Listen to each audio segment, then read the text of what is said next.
Perjalanan waktu telah mengguratkan sejarah panjang lahirnya para penegak hukum, pengayom, dan pelindung masyarakat dalam fungsi lalu lintas.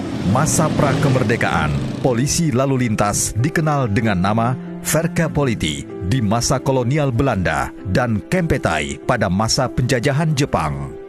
22 September 1955, lahirlah Order Kepala Jawatan Kepolisian Negara tentang pembentukan seksi lalu lintas jalan pada tingkat pusat yang taktis langsung di bawah Kepala Kepolisian Negara. Sejak masa inilah, Hari Lalu Lintas Bayangkara terus diperingati hingga saat ini.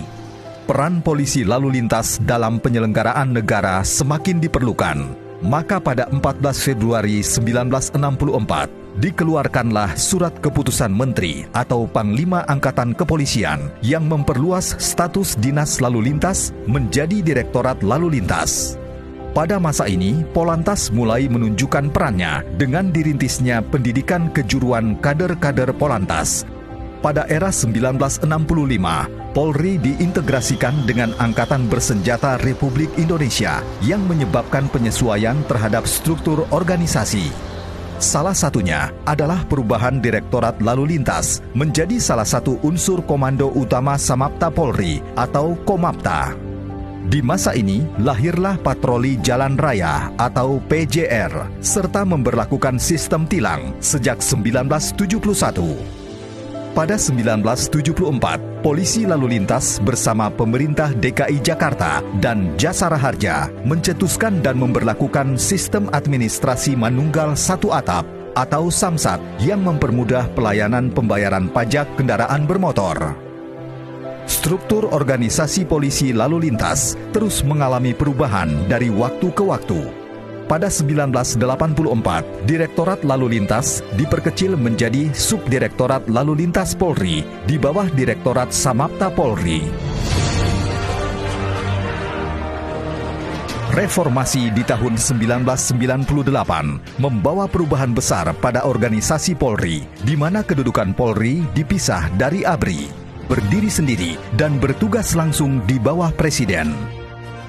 Pada tahun 2004, terbitlah penetapan tarif PNBP yang berlaku di lingkungan Polri, di mana 6 dari 7 kewenangan yang diatur dalam peraturan tersebut merupakan kewenangan Polantas. Hingga akhirnya di tahun 2010, reformasi birokrasi di tubuh Polri membuahkan struktur organisasi baru di tubuh Polisi Lalu Lintas. Direktorat Lalu Lintas Polri berubah menjadi Korps Lalu Lintas yang dipimpin oleh Kepala Korps Lalu Lintas berpangkat Bintang 2 dan bertanggung jawab kepada Kapolri. Pucuk kepemimpinan di Korps Lalu Lintas Polri terus silih berganti. Para pemimpin tersebut telah berjasa melahirkan berbagai inovasi dan program, hingga Korps berlambang Dharma Kerta Marga Raksyaka ini terus memberikan pelayanan terbaik kepada masyarakat melalui serangkaian inovasi dan program pelayanan berbasis teknologi informasi, sehingga tercipta pelayanan yang cepat, efektif, efisien, dan semakin mengukuhkan polisi lalu lintas yang bebas korupsi.